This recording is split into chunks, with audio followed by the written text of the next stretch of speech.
Finally Iran और USA के बीच में सीज़ फायर हो गया है। और ये जो सीज़ फायर हुआ है इसमें ट्रंप ने एक अल्टीमेटम दिया था कि आपको 15 दिन के अंदर हॉर्मुज़ को खोलना ही खोलना पड़ेगा। और इसमें ये जो बातचीत चल रही है कि ईरान जीत गया, अमेरिका हार गया, अरे कैसे हार सकता है अमेरिका? वो अपने देश से 2000 किलोमीटर दूर फाइट कर रहा है। उसका अगर कुछ विमान ज़रूर लॉस हुए, लेकिन कैजुअलिटी किसकी ज़्यादा हुई है, किसके ज़्यादा आदमी मरे हैं? ईरान के। शिप वगैरह नेवी बिल्कुल ख़त्म हो गई ईरान की। एयरफोर्स तो कुछ थी नहीं पहले भी, सिर्फ उनके पास मिसाइल अटैक था और उसके बेस पर वो लड़ रहे थे।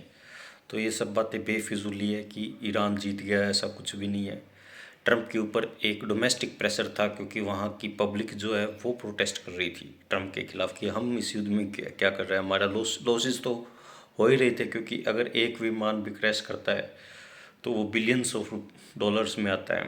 तो उस लॉस की वजह से अमेरिकन पीपल जो है, और ख़ासकर सीनेट के जो कांग्रेस के यूएस कांग्रेस के लोग थे, वो ट्रंप के खिलाफ महाभियोग भी ला सकते थे। तो इस वजह से 1 महीने या 1 महीने से ज़्यादा ही हो गया, 5-7 दिन ऊपर ही हो गए, ये जो वॉर चली है इसमें आप ये नहीं कह सकते कि ट्रंप जो ये ईरान जीत गया, ऐसा कुछ भी नहीं है। हाँ, ये कि ईरान ने हथियार नहीं डाल रहे थे, लास्ट में फाइट कर रहा था। वो तो मरने के लिए जो बंदा तैयार है, जब वो हथियार कैसे डाल लेगा? तो ये जो बातें, जो जितने भी ये खासकर जो एंटी बीजेपी गवर्नमेंट में जो ये जितने भी रिपोर्टर है, जितने भी पत्रकार है, पुण्य प्रसून वाजपेयी हो गया एक, वो और है, ये जितने भी खासकर मुस्लिम जितने भी है वो करें ईरान जीत गया, कुछ भी ऐसा कुछ भी नहीं हुआ। और वैसे भी 15 दिन का सिर्फ स्टे हुआ है, 15 दिन का सीज़ फायर हुआ है। उसके बाद अगर ट्रंप का दिमाग घूम गया तो वो फिर अटैक कर देंगे।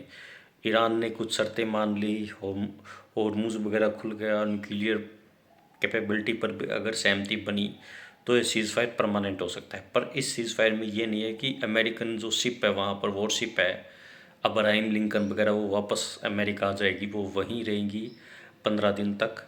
वो सिर्फ 15 दिन का सीज़ फायर हुआ है, लेकिन पॉसिबिलिटी है कि अमेरिका भी कोशिश करेगा कि सीज़ फायर परमानेंट हो जाए, क्योंकि उसकी इकोनॉमिकल लॉस हो रहा है। सोल्जर तो नहीं मर रहे थे, इंसानी लॉस तो नहीं हो रहा था। एक उनका पायलट जो गिरा था उसको भी बचाने के लिए भी 3-4 उनके एयरक्राफ्ट तबाह हो गए। तो ये सब लॉसेज हुआ है। और ऐसा नहीं कह सकते कि America lost the war. America कैसे लूज़ कर सकता है? 2000 किलोमीटर दूर आके फाइट कर रहा है यार वो।